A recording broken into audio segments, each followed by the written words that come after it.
Lady Chatterley's Lover, Episode 4. In 1916, Herbert Chatterley was killed. Sir Clifford became heir. He was terrified even of this. His importance as son of Sir Geoffrey and child of Rugby was so ingrained in him, he could never escape it. And yet he knew that this too, in the eyes of the vast seething world, was ridiculous. Now he was heir and responsible for Rugby. Was that not terrible? And also splendid, and at the same time perhaps purely absurd. Sir Geoffrey would have none of the absurdity. He was pale and tense, withdrawn into himself and obstinately determined to save his country and his own position. Let it be Lloyd George or who it might. So cut off he was, so divorced from the England that was really England, so utterly incapable that he even thought well of Horatio Bottomley. Sir Geoffrey stood for England and Lord George, as his forebears had stood for England and St. George. And he never knew there was a difference. So Sir Geoffrey felled timber and stood for Lloyd George in England. England and Lloyd George. And he wanted Clifford to marry and produce an heir. Clifford felt his father was a hopeless anarchism. But wherein was he himself any further ahead, except in a wincing sense of the ridiculousness of everything and the paramount ridiculousness of his own position? For willy-nilly he took his baronetcy and Rugby with the last seriousness. The gay excitement had gone out of the war, dead. Too much death and horror. A man needed support and comfort. A man needed to have an anchor in the safe world. A man needed a wife. The Chatterleys, two brothers and a sister, had lived curiously isolated, shut in with one another at Rugby in spite of all their connections. A sense of isolation intensified the family tie. A sense of the weakness of their position, a sense of defenselessness, in spite of or because of the title and the land. They were cut off from those industrial Midlands in which they passed their lives.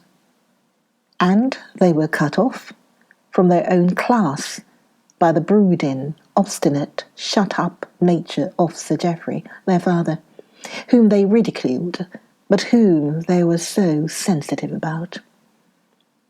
The three had said they would all live together always. But now that Herbert was dead, and Sir Geoffrey wanted Clifford to marry. Sir Geoffrey barely mentioned it. He spoke very little, but his silent, brooding insistence that it should be so was hard for Clifford to bear up against. But Emma said no. She was 10 years older than Clifford, and she felt his marrying would be a desertion and a betrayal of what the young ones of the family had stood for. Clifford married Connie, nevertheless, and had his month's honeymoon with her. It was the terrible year, 1917, and they were intimate as two people who stand together on a sinking ship. He had been virgin when he married, and the sex part did not mean much to him. They were so close, he and she, apart from that. And Connie exulted a little in this intimacy which was beyond sex and beyond a man's satisfaction. Clifford, anyhow, was not just keen on his satisfaction, as so many men seemed to be. No, the intimacy was deeper. more personal than that. And sex was merely an accident or an adjunct, one of the curious, obsolete, organic processes which persisted in its own clumsiness, but was not really necessary. Though Connie did want children, it only to fortify her against her sister-in-law Emma. But in early 1918, Clifford was shipped home smashed, and there was no child. And Sir Geoffrey died of gangrene. Connie and Clifford came home to Rugby in the autumn of 1920. Miss Chatterley, still disgusted at her brother's defection, had departed and was living in a little flat in London. Rugby was a long, low, old house in brown stone, begun about the middle of the 18th century and added on to, till it was a warren of a place without much distinction. It stood on an eminence in a rather line old park of oak trees, but alas, one could see in the near distance the chimney of Tevershaw Pit with its clouds of steam and smoke, and on the damp, hazy distance of the hill the raw straggle of Tevershaw's village, a village which began almost at the park gates, and trailed in utter hopeless ugliness for a long and gruesome mile.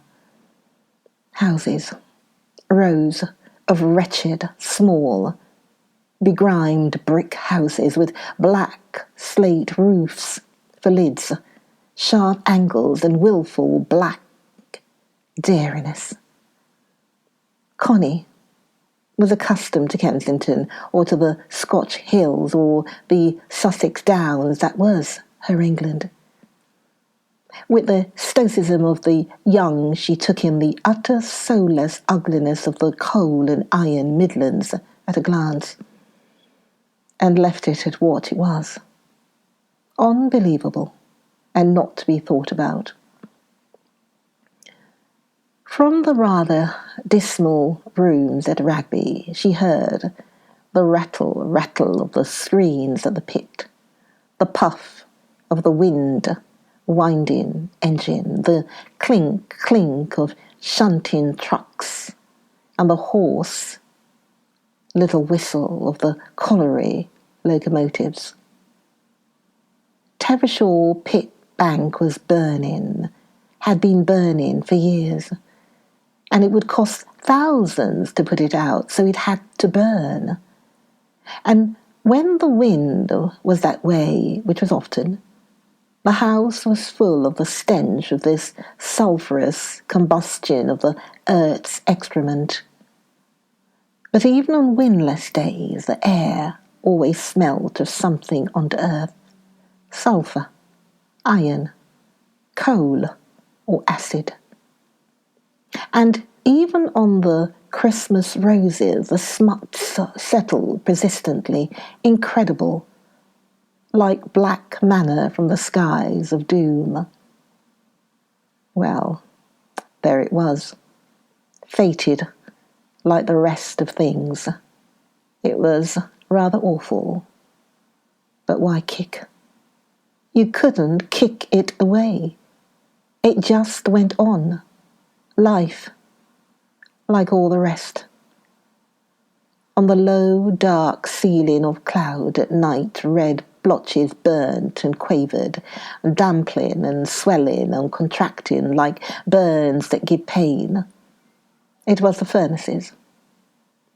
At first they fascinated Connie with a sort of horror. She felt she was living underground. Then she got used to them, and in the morning it rained. Clifford professed to like Rugby better than London. This country had a grim will of its own, and the people had guts. Connie wondered what else they had. Certainly neither eyes nor minds. The people were as haggard, shapeless, and dreary as the countryside, and as unfriendly. Only there was something in their deep-mouthed slurring of the dialect and the thresh of their hob-nail pick boots as they trailed home in gangs on the asphalt from work that was terrible and a bit mysterious. There had been no welcome home for the young squire, no festivities, no deputation, not even a single flower. Only a dank ride in a motor car up a dark, damp drive, burrowing through gloomy trees out to the slope of the park where great, damp sheep were feeding, to the knoll where the house spread its dark, round facade, and the housekeeper and her husband were hovering, like unsure tenants on the face of the earth, ready to stammer a welcome. You must listen to the next video of Lady Chatterley's Lover. So make sure, listen to the next video of Lady Chatterley's Lover to find out what happens next.